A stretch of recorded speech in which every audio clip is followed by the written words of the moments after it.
speaker, David Zamarin.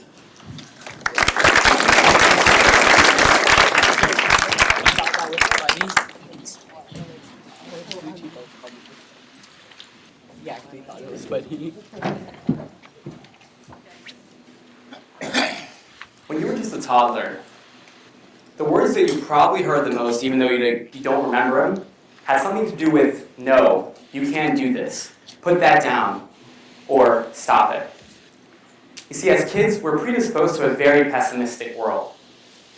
We have curfews, restrictions, and boundaries, and though these rules have been developed by the gods themselves, aka our parents, for generally good reasons, they instill a negative and restrictive connotation with experimenting and trying new things early on.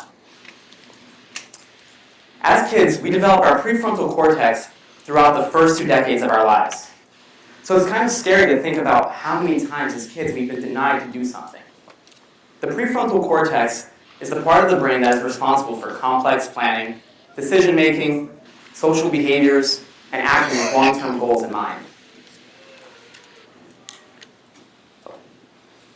So it's kind of scary to think about how many times as a kid you've heard the words no, and you've changed your rational thinking and behavior based on that, thereby limiting your ambitions and limiting yourself. Take my little brother Andrew, for example. A beautiful soul and a brilliant 12-year-old who saw an opportunity to make some money at school by selling candy and other things like Pokemon cards. Now that kind of sounds cute, but he made over $10,000 in one school year as a 6th grader. That's when my jaw dropped too.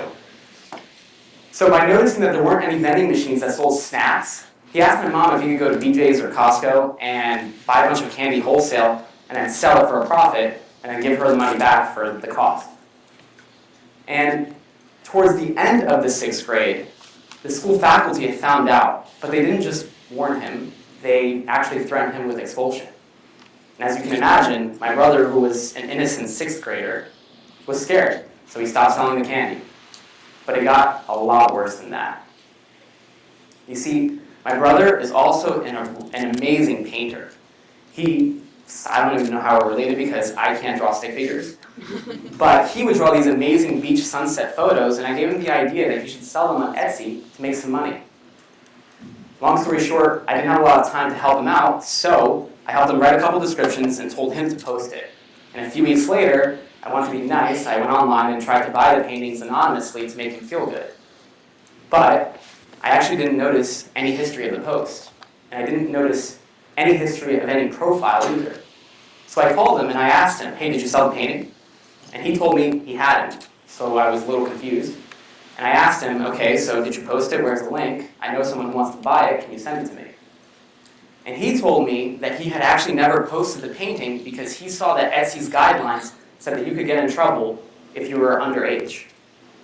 You see, to understand this story, you need to know that my brother was a really good kid, and he wasn't a rule breaker. But he did often take my advice of bending the rules if it was possible, as long as you didn't get in trouble. So, he often would test limits, test boundaries, and he would go beyond that. But something started to change in the last year.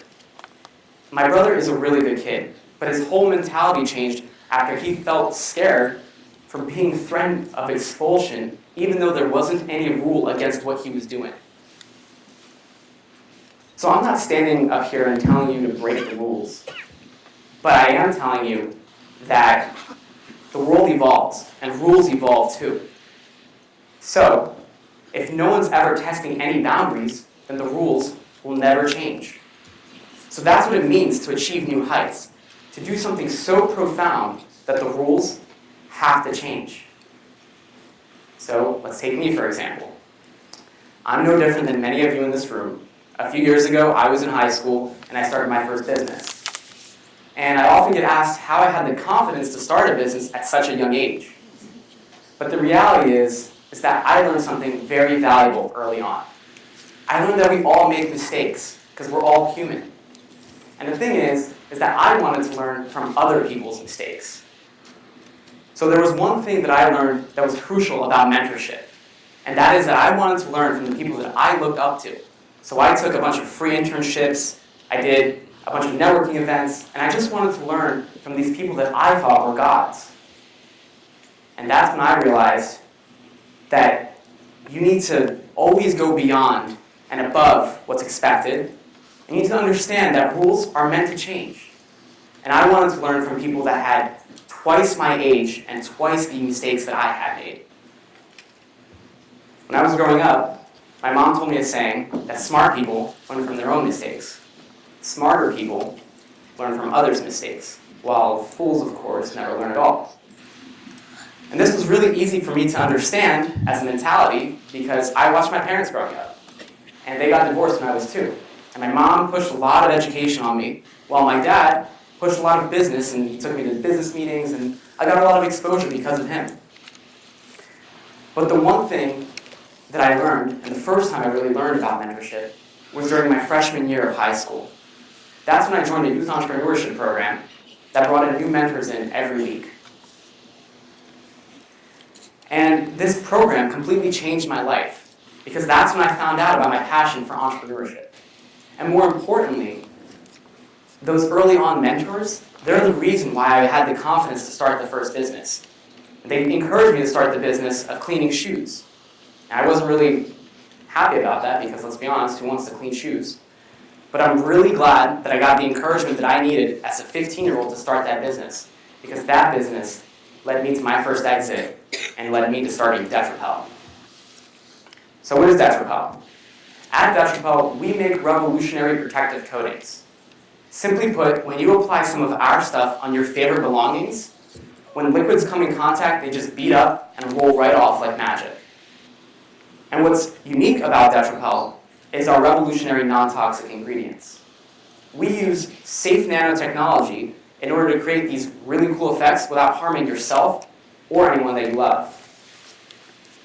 Now, people look at me and they see the press, the accolades, the Shark Tank episode, but what they don't see are the countless years of sacrifice, tears, dedication, loss of hair that it took to become an overnight success. When I was 19, just a couple years ago, I did pitch on Shark Tank. And though I looked really calm and calculated on the show, it took months of preparation and determination to be able to receive an offer from 4 out of the 5 sharks, and ultimately taking a deal with Mark Cuban and Lori Greiner. But my journey started when I was a sophomore in high school. I went to a really good school that allowed me to take classes as a part-time undergraduate at the University of Pennsylvania. And so that's where my research for nanotechnology and interest peaked.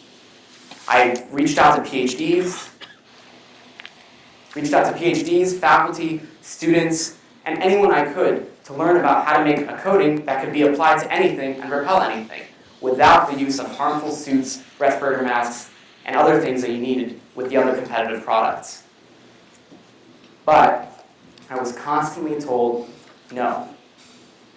I was told that it was impossible, even though it sounded pretty simple, right? See, I knew the most scalable part of my previous business was that I needed to protect the shoes, not just clean them. So that's where my journey began. I began researching and I heard a lot of things like, do you know what you're doing? Are you a chemist?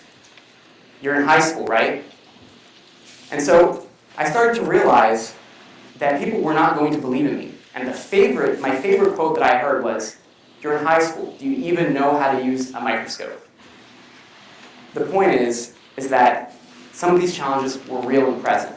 And it's true that this isn't easy technology to come up with. However, one of the things that I learned early on is that entrepreneurs just don't know how to take no for an answer. Now, sometimes that's a good thing, and sometimes that's a bad thing. For me, it took 4 years to come up with the R&D for the product. And I made a lot of mistakes along the way, including giving up some of the intellectual property to the manufacturers that I had hired. My original manufacturer went out of business after 4 years, and I tried finding a new manufacturer for that whole time, and I couldn't find anyone. The thing is that I realized that these manufacturers all were telling me the same thing. They were saying it was impossible, that it wasn't easy to create something like this without harmful chemicals. And constantly, time after time, I was thinking, what am I going to do next? how am I going to get this product onto the market? Because in reality, we had a product that was good, but it could have been a lot better. So I started researching some more, and I realized that like other industries, our industry had a lot of dark history as well. You see, chemical manufacturers want consumers like you to believe that the household products that you have are safe. And some of them are completely lying. And in our industry, the slide was particularly about fluorochemicals. So what are fluorochemicals? Fluorochemicals are a chain of chemicals that some experts say take over 50,000 years to degrade in the human body and in the environment. And what's worse is that these chemicals lead directly to cancer. So one of the things that I realized when I started researching is that no other competitor on the market was even willing to look at potentially define this problem. I realized that when I was 16 years old, that this needed to change, and that consumers deserved more. Even though something was starting to change in the industry and consumers started realizing that fluorochemicals were dangerous, chemical manufacturers didn't care. And even though they received multi-billion-dollar lawsuits, they kept lying and saying that these chemicals that were proven to be harmful were actually still safe. Eventually, I realized when I started doing the research, as a young entrepreneur, and I was told that it was impossible and that I couldn't do it, I realized that I too, like many of you, had probably heard the word no growing up the most. But what remained true for me and remains true for you is how you turn that no around for a solution that works for you. And for me, that meant tackling an outdated industry. That meant that we had to go out and defy traditional chemical standards. Because the reality is that fluorochemicals are cheap, they're easy to make, and they've been in development for over 70 years. So it makes sense why chemical manufacturers are using them. But for us, we set out to make the only protective coatings on the market that are non-fluorinated. And fast forward to today, I'm 21 years old and I built an amazing team that's doing a lot more than just protective coatings. We're on a mission to prove that our safe products can be as good and, or if not better, than the competitors' products. But what that really means is that we are on a mission to change the chemical industry forever and to defy the odds. So you might be sitting here and you're thinking, okay, you have what it takes, you have the ambition to go out and pave your own path, to build your own future. And you're going to make a lot of mistakes along the way. But if you overcome those mistakes, that's when you'll succeed. So here's a lesson from someone who's made a few mistakes. When you start taking no and submitting to it, that's the same as submitting to failure. Because life evolves when we do things that go against the no's. Through breakthroughs and innovations, we're able to achieve new heights and change the status quo and the rules. Thank you.